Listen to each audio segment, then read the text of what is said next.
All right, what is going on, guys? It is Shane and we're back with another video. So today is going to be two scary stories. Well, not really today because these are all getting uploaded on the same day, but you know what I mean. So we're not even going to hesitate. We're just going to jump right into this shit. So I'm actually going to merge two videos. This is going to be one take and there's going to be a second take. And my reasoning for that is because this first story is going to be off the top of my head. And the second story actually was so shocking to me that I had typed it all out on my computer. So the second story is going to be more like a Mr. Nightmare type of vibe. And actually, because of the unique circumstances, because usually I don't write out my stories, I just do them right off the top of my head. You know, I mean, it's like I'm a bass player for a band. You don't do that. You go live and you have one shot. You don't fuck it up. So, but I'm actually gonna do a Mr. Nightmare style for that as well. That's why I'm doing two different takes, because I'm gonna actually put scary images over it, because it's gonna be more of a narration than an actual personal story. You know what I'm saying? It's a personal story, but you get what I'm saying. It's gonna be a fucking narration. So let's move on.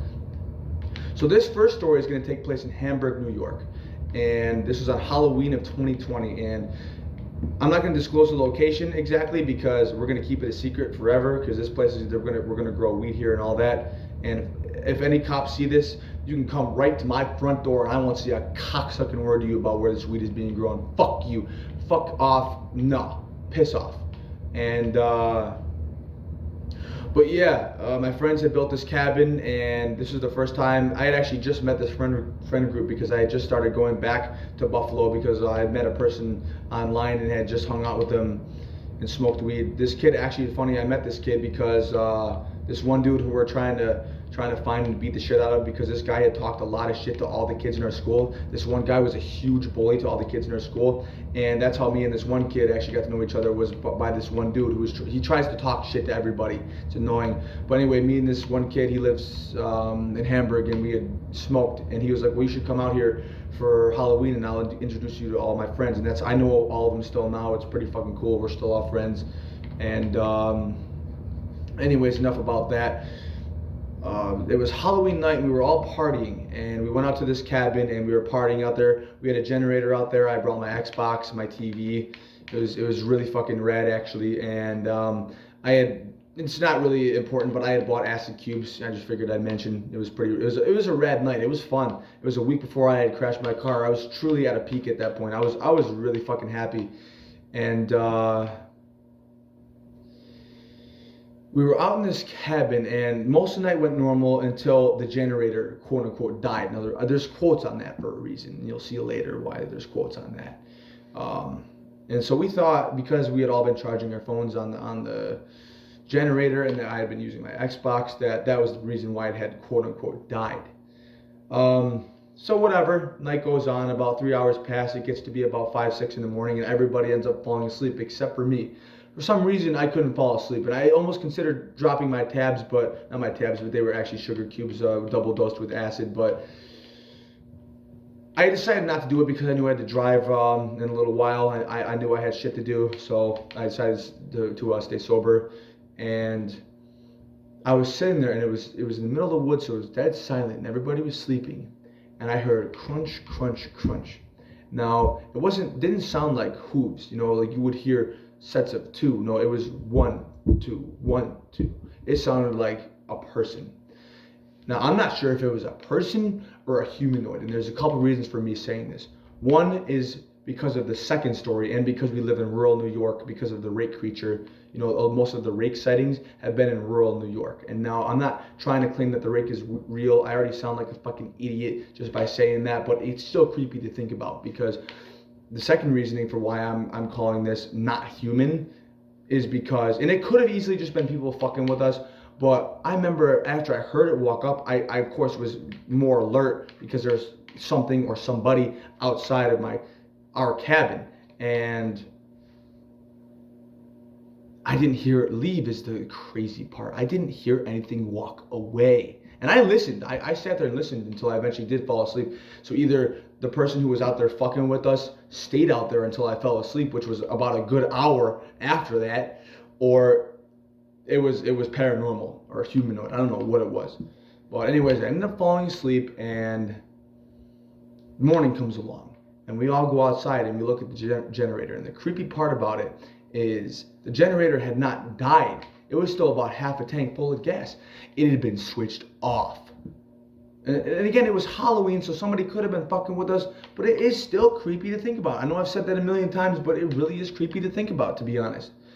And the fact that the generator died at 3 in the morning, I mean, trick-or-treaters aren't out at 3 in the morning, you know, especially in the middle. We were like, this cabin is in the middle of the woods. It's secluded, so I don't understand. But the creepy part about that is when I told my friend about this experience, I had told him that. And he said the same exact thing. He said he had heard something walk up behind him before the generator had died, which is just creepy. And even if it was a person, the fact that they returned hours later, because the generator had quote unquote died at 3 in the morning, and I heard this person walk up to behind me at 6 in the morning. That's a 3-hour gap, and that means either there's some psycho wandering in the woods or there's some paranormal activity going on out there. And that shit was just terrifying, yo. And that's really all I have to add to that.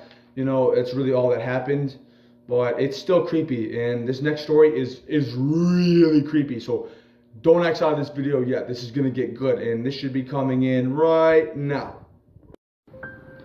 Yesterday, I walked to a friend's house. I am 18 and he is 19, and neither of us have a car.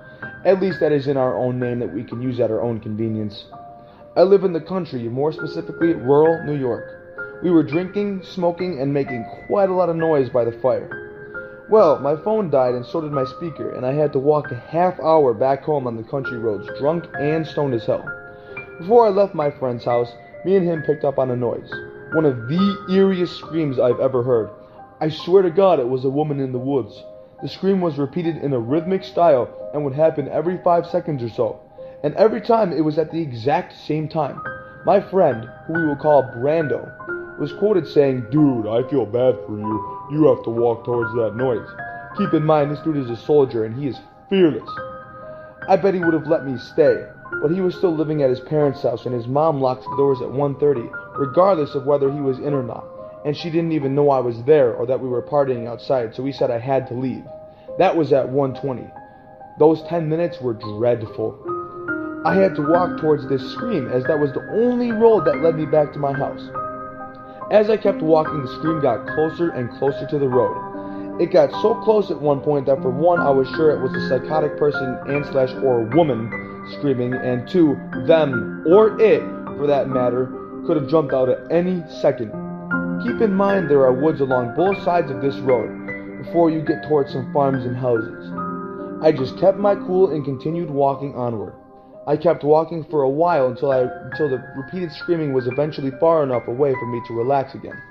I had one more cigarette left on me and I stopped to light it. That is when I noticed the repeated devilish scream had ceased now, that I was gone. The fact that both my speaker and phone had died had made the whole thing just that much scarier, because I had to listen to this thing/person wail and slowly get closer to me. I never actually saw it, but quite frankly, I'm glad I didn't see it at all. I really need to get a job in my own car. There's some strange shit that goes on at night, whether you believe in those crazy humanoid things or not.